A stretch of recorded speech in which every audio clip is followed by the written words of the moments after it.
ربنا لا تؤاخذنا إن نسينا أو أخطأنا ربنا ولا تحمل علينا إصرا كما حملته على الذين من قبلنا ربنا ولا تحملنا ما لا طاقة لنا به واعف عنا واغفر لنا وارحمنا أنت مولانا فانصرنا على القوم الكافرين صدق الله مولانا العظيم.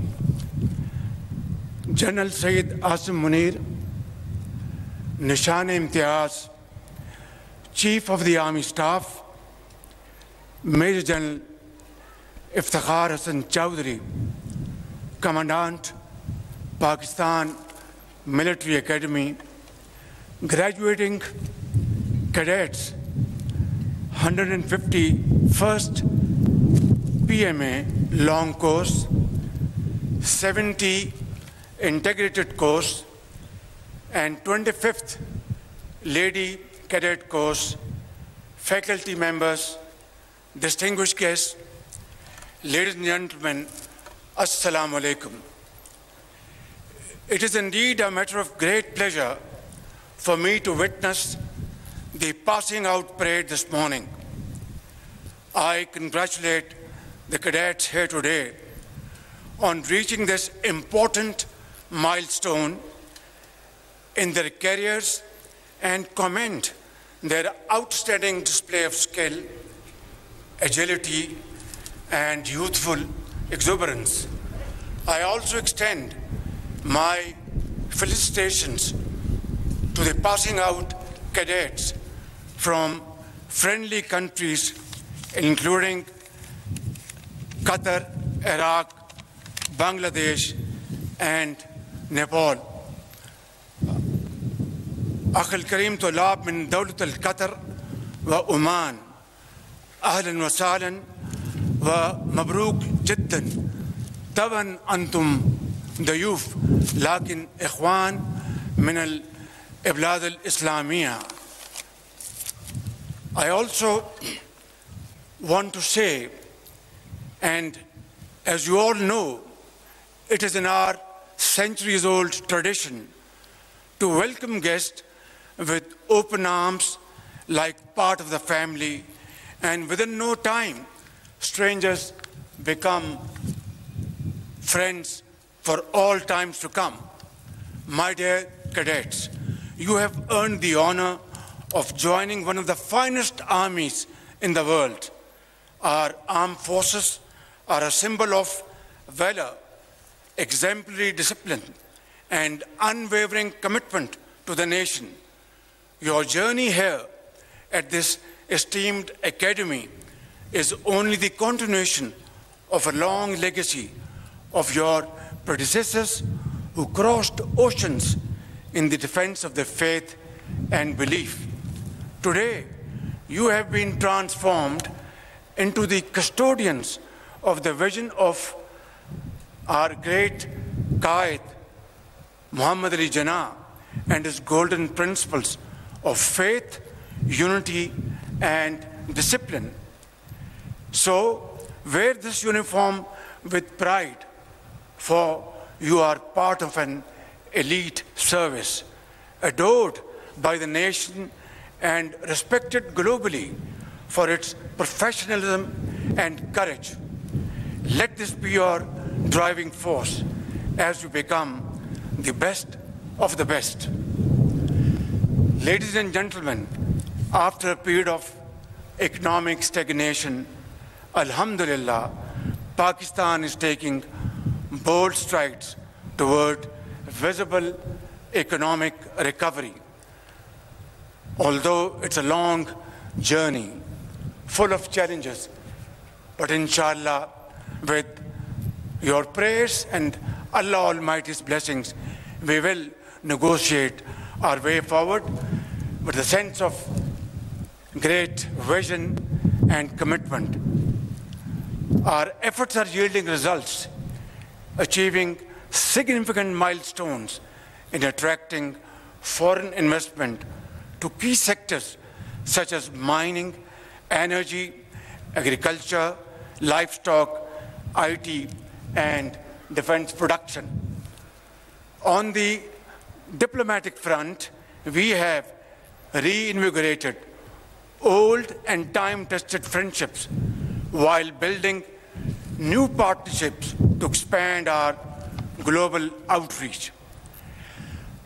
As a non-permanent member of the United Nations Security Council for the term 2025-26, Pakistan is fully committed to advancing global peace and security and upholding the UN Charter. In fact, at even and every given opportunity and platform, we have raised our voice in support of the innocent people of Palestine, whose demand for a free and sovereign state has been sanctified in numerous UN resolutions.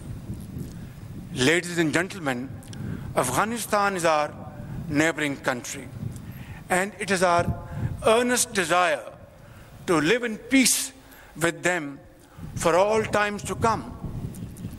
Unfortunately, despite our best and sincere efforts, terrorist activities continue to emanate from Afghan territory. In this behalf, we have made lots of efforts. Our Deputy Prime Minister visited Kabul a few days ago, and we shall continue our efforts to have better relations and understanding with our brotherly and neighborly country, Afghanistan. However, we have also delivered a strong and clear message to the interim Afghan government that while we desire peaceful neighborly relations with Kabul, this cannot happen so long as the Afghan soil is being used by Fitna al-Khawarij to attack Pakistanis and kill innocent brothers and sisters in Pakistan. Ladies and gentlemen, I also need to underscore the importance of Kashmir. As the founder of the nation, Quaid-e-Azam Muhammad Ali Jinnah rightly said, Kashmir is the jugular vein of Pakistan. Unfortunately, this globally recognized dispute remains unresolved, despite multiple UN resolutions. Let there be no doubt, Pakistan shall continue to support the right of self-determination of the Kashmiri people till they achieve their rights through their great struggle and sacrifices. Ladies and gentlemen, India's systemic persecution of its minorities, particularly Muslims and Sikhs, has become more pervasive over the years. It must accept full responsibility for its complete failure to protect the lives, dignity, and security of these oppressed communities. Pakistan, on the other hand, has always condemned terrorism in all its forms and manifestations.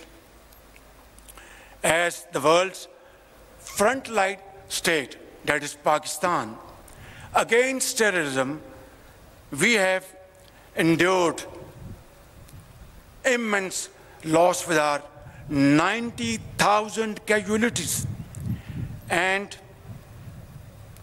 economic losses beyond imagination exceeding $600 billion.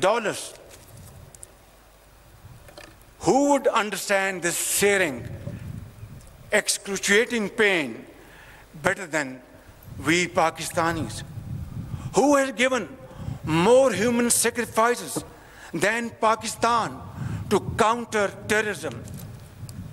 Which country of the world has suffered more economic losses than Pakistan, to the tune of $600 billion to fight and defeat terrorism. I think, ladies and gentlemen, there cannot be a more powerful manifestation of our commitment that we would not tolerate any kind of terrorism of any hue and color. And that has been demonstrated beyond any ray of doubt. On the contrary, our eastern neighbor continues a pattern of exploitation, leveling baseless allegations and false accusations without credible investigation or verifiable evidence.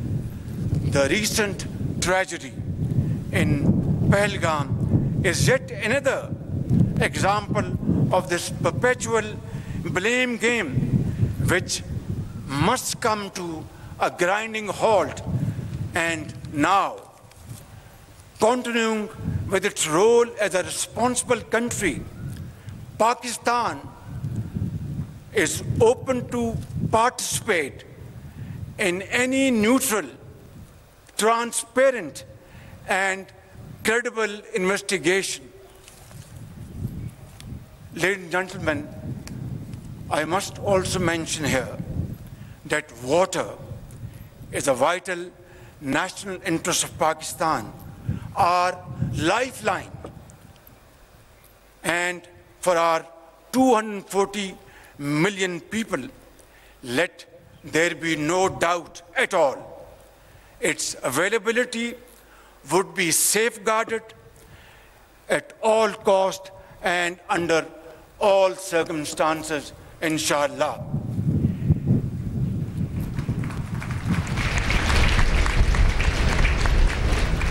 Therefore, any attempt to stop, reduce, or divert the flow of water belonging to Pakistan under the Indus Waters Treaty would be responded to with full force and might, and nobody should remain under any kind of false impression and confusion. Our valiant